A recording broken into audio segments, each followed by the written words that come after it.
Very good. Hello and happy Sunday. I'm Sean.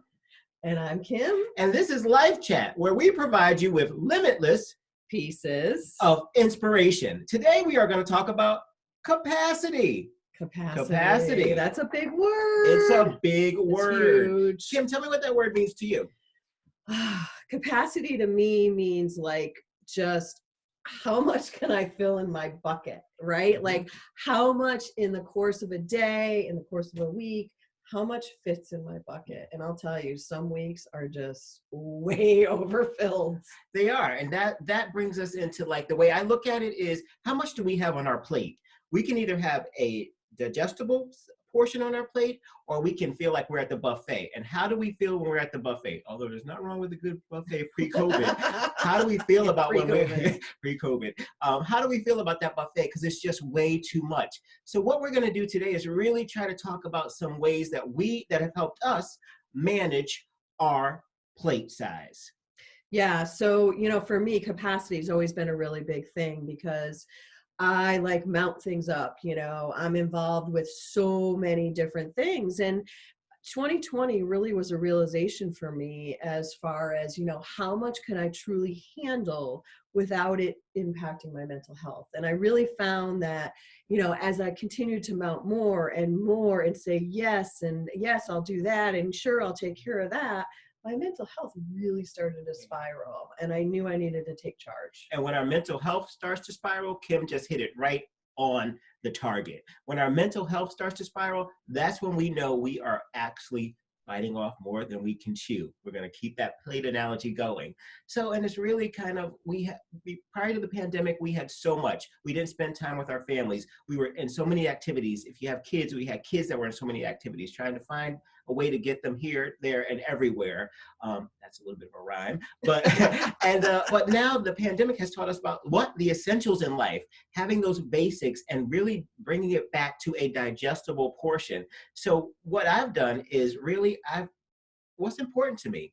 What can I manage within any given day, and what can I do and give it my best? Because when you're doing a lot, the chances of you giving it, well, for me, the chances of me giving it my best was not really happening. So now I have reeled it back to things where I can absolutely 100% give it my best. Imperfection is a beautiful thing. We still love imperfection around here.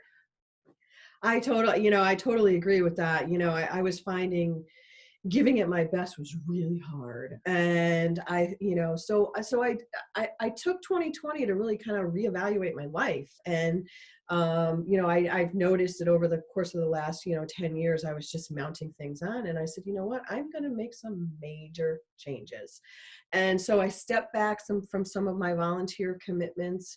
I looked at where my career was going, and I'm reinventing myself again, kind of going through a reset.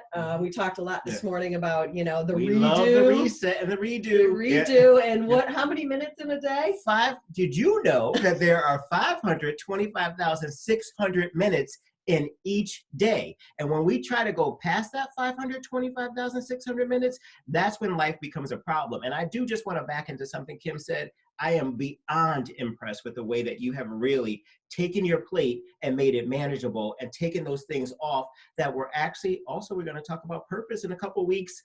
Things that were not contributing towards our purpose are things that we just got involved with because we got involved in them, and honestly were we attached to them. So really anything that we do, just do it because you want to be doing it, and it's something that will serve a greater good in your life and on your journey. Yeah, absolutely. Really take a look at what you're doing and why you're doing it and how it's impacting you, and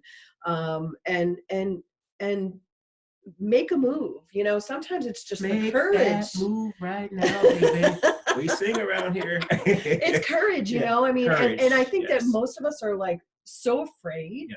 Because we don't want to kind of ruffle our lives or ruffle the feathers, and, but we need to be bold. And I read a quote this morning that nothing happens in our comfort zone. It all happens outside of that comfort zone. And so we're going to talk about balancing that digestible amount. Are you eating a appropriate portion portion, whether you're keto, gluten-free, vegan, whatever you may be, we support it all around here. Nut-free. Nut-free. She can't have nuts.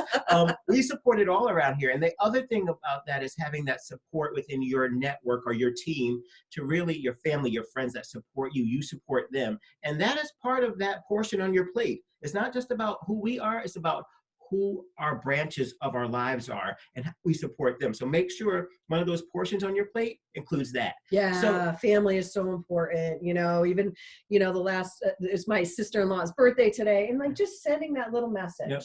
Happy birthday, thinking of sister-in-law. you, and I think that's so important, those little touch points that we need to do. And sometimes we forget about them, and it's so important. It makes a big difference. I love, 100% love that.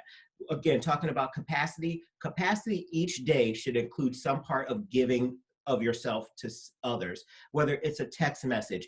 Do you know, again, during the pandemic, that people are feeling so alone. They're feeling so isolated. Oh, that one text could mean so much. That one random card, I am a card mailer. The art of mailing the card is not dead. We will bring it back if it is. But, I'm starting to do it as well. Yeah. Now that you have your cards, and Matt's doing it. And Matt's Kim's other significant other. Yes, my boyfriend. Yeah. And he writes cards all the time, and I'm going to get back to that because it's just, there's something cathartic about it. It is. And it's a great way to stay connected. The other part of capacity is staying connected. So we love our time with you. This is our episode number what? 2. And it's like the peace sign because Kim's lover. Kim loves her peace signs. So before we close, Kim, what are your final thoughts, or what do we want to tell the folks about capacity?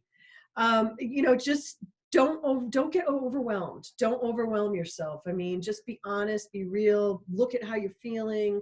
What is the impact of your day? Figure out ways that you can, start to weed some things out that aren't really purposeful or meaningful. And that reset button, and that Kim just said, those words that she said are that reset button.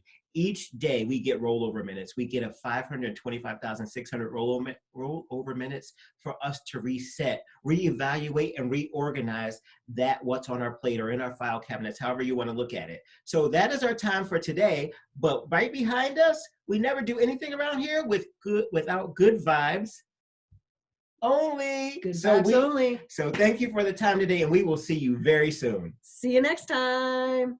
Peace out.